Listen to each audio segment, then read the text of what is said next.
Hi, this is Shari Lewis. A life full of living. You know, there's plenty for everybody. The motto of the Boy Scouts is be prepared. It simply means that we should be ready if we're to do any job well. It doesn't mean that we should work so hard to get ready for the future that we forget to enjoy what we're doing now. In fact, I think it's just the opposite. As a great religious leader once said, God intends for man to live a full and happy life. He made the whole world for us to use and enjoy right now. You know, when we stop to think about it, it's great to live in a world full of so much opportunity and possibilities, but there's also a world, a wonderful world of riches inside you.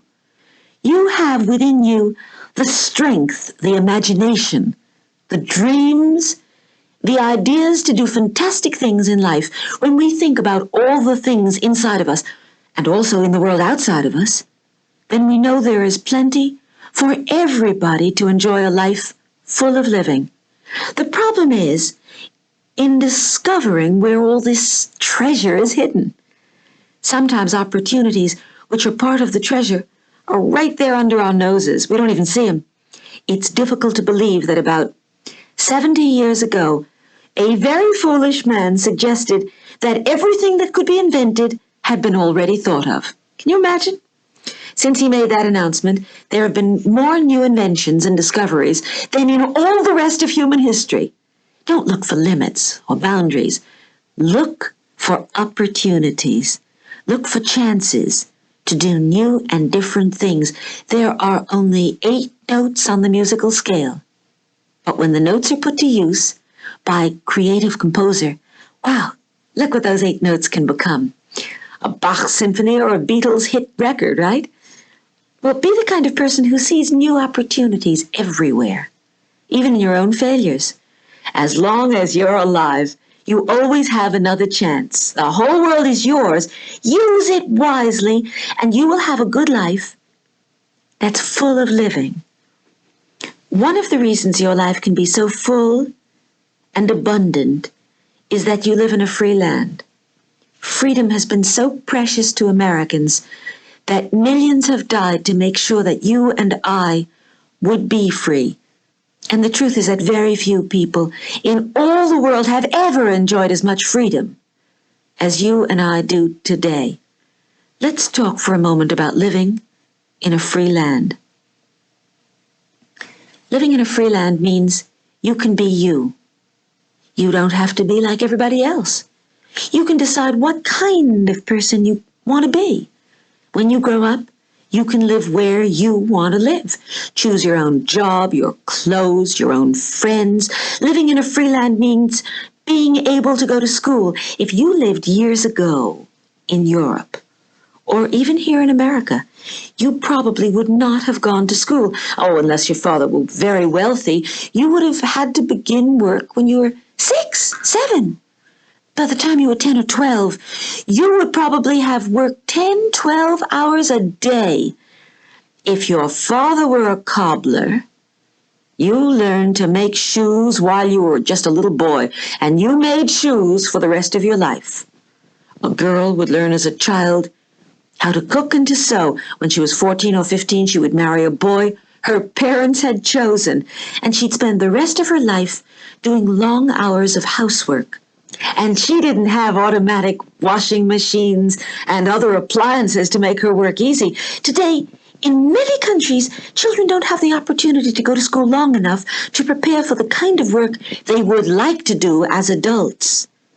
Gee, when you think about it sometimes, school may be hard work, but it's great to be able to get an education so that you can enjoy the wonderful world you live in. When you look at it this way, the best kind of freedom is the freedom to do something, not the freedom not to do something. Yes, you are free to do poorly in school if you're that foolish, but you're also free to learn enough in school to become a doctor, an engineer, a businessman, a teacher, whatever you want to be. Yes, living in a free land means that you are free to be be an individual. The freedom to be you is one of your most valuable treasures. In some countries today, young people are made to wear uniforms so that they'll all look alike. They're trained, all trained, to act just the same. Each one is forced to hide everything that makes him a special person who's different from anyone else. Fortunately, Americans have never liked that idea. We believe in the freedom of every person to think for himself and to become the kind of person he wants to become. It's very sad to see a boy or a girl wasting his freedom by always trying to follow the crowd, trying to be just like everyone else. You know, of course, that you are different from every other person on earth in some ways. Nobody's fingerprints are exactly like yours.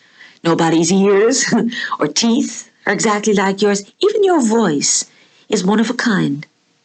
In the same way, your talents, your ideas are special. Your particular set of abilities are as special as those fingerprints of yours. They're different from everybody else's.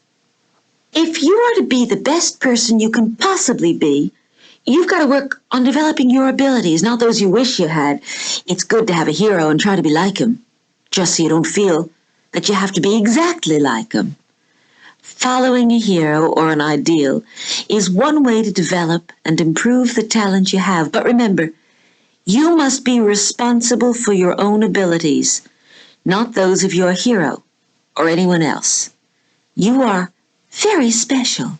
And because you are special, you are very important. Because you're special, you are outstanding. Leaders are not like other people. They are outstanding people. One reason for their success is that they've decided not to copy others, but to be different. And being different is not bad. A happy person is different from an unhappy person. Hey, dare to be different. Dare to be yourself. Now, you're probably wondering how you can get along with your friends if you are so different and independent. It's a good question. That's just what's involved in getting along with other people. Do you have to follow the crowd and always be a people pleaser? If you're a strong person and if you think for yourself, if you sometimes refuse to go along with the others, will your friends stop liking you? Well, the answer to these questions is definitely no. You don't have to be a people pleaser to get along with others. Part of being liked and getting along is being respected. If someone respects you, he thinks you're strong, honest, dependable. Sometimes people will respect you even if they don't like you, and really no matter what you do, everybody isn't going to like you. I mean, you just have to decide for yourself how you want to live and then live that way. Plan your life carefully. Decide what you believe is right and wrong. Set your goals and then get busy. The nice thing is that more people will like you for doing what you think is right than would like you if you just followed the crowd and did what everybody else did. This kind of approach to life helps you get along with others in several ways. You feel happy in your plans, so you don't have to brag about yourself. You know, nobody likes a braggart. And you certainly don't need to be a bully. You are living as you want to live. Also, since you have already made some very important decisions about your goals in life, you are able to pay more attention to other people, to help other people, to be the kind of friend they admire.